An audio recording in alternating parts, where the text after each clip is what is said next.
Hoy cocinamos patatas rellenas de ensaladilla de salmón y langostinos. La forma de presentar esta ensaladilla en las patatas es espectacular, pero por sí misma esta ensaladilla es buenísima y de un día para otro gana sabor de forma sublime. Y para hacer esta receta vais a necesitar patatas grandes, he utilizado las nuevas, langostinos cocidos, salmón ahumado, huevos cocidos, mayonesa o bajonesa, aceitunas, cebollita francesa o cebolleta tierna, azúcar y pizca de sal. Os dejo aquí también la receta de ajonesa por si os apetece hacerla.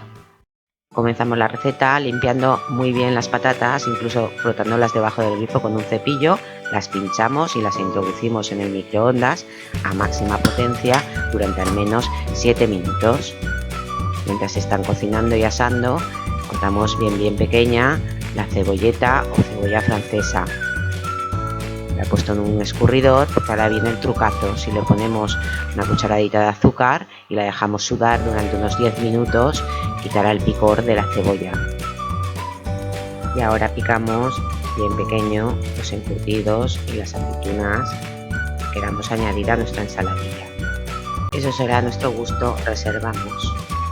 Tras los primeros 7 minutos que han estado en el micro, comprobamos con el cuchillo que todavía están tirantes, le damos la vuelta y los volvemos a introducir en el micro a máxima potencia durante ya tramos de 2 minutos, dependerá de la patata y de cada horno para que encontremos el punto ideal de cocción de las patatas.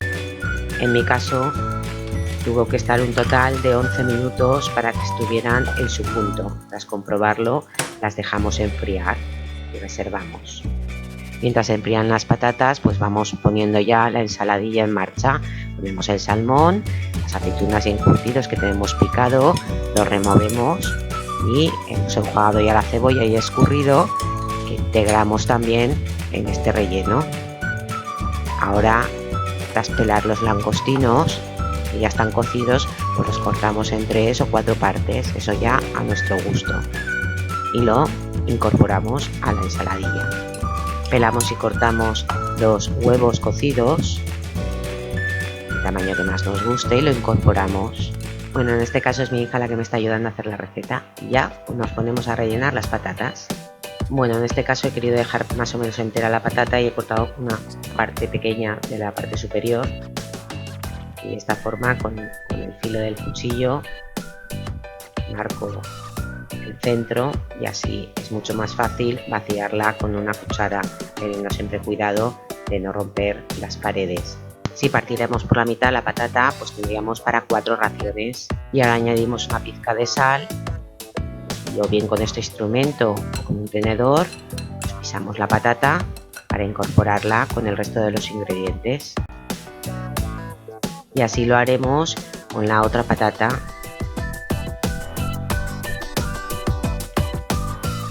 Una vez lo tenemos todo mezclado, pues añadimos las cucharadas de mayonesa o ajonesa, yo en mi caso ha sido ajonesa, que integraremos a nuestro gusto con el relleno. Yo utilicé 3 cucharadas.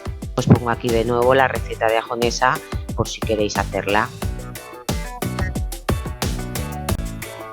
Pues ahora que tenemos ya todo el relleno puesto con la mayonesa a nuestro gusto, iremos rellenando con una cuchara nuestras patatas.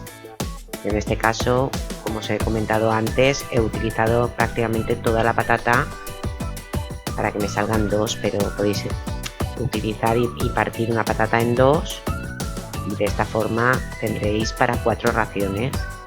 Conforme vamos poniendo el relleno, pues iremos aplastándolo con el dorso de la cuchara para encajarlo bien dentro de la patata y que no nos queden huecos. Os aconsejo que estas patatas reposen al menos unas horas en el frigorífico porque están espectaculares con el reposo y si es de un día para otro mucho mejor. Ahora extendemos una fina capa de mayonesa y decoramos a nuestro gusto. Bueno, espero que os haya gustado este vídeo y os invito a probar estas patatas que están espectaculares. Si te ha gustado el vídeo, dale al me gusta y suscríbete al canal para no perderte las próximas recetas. Buen profit.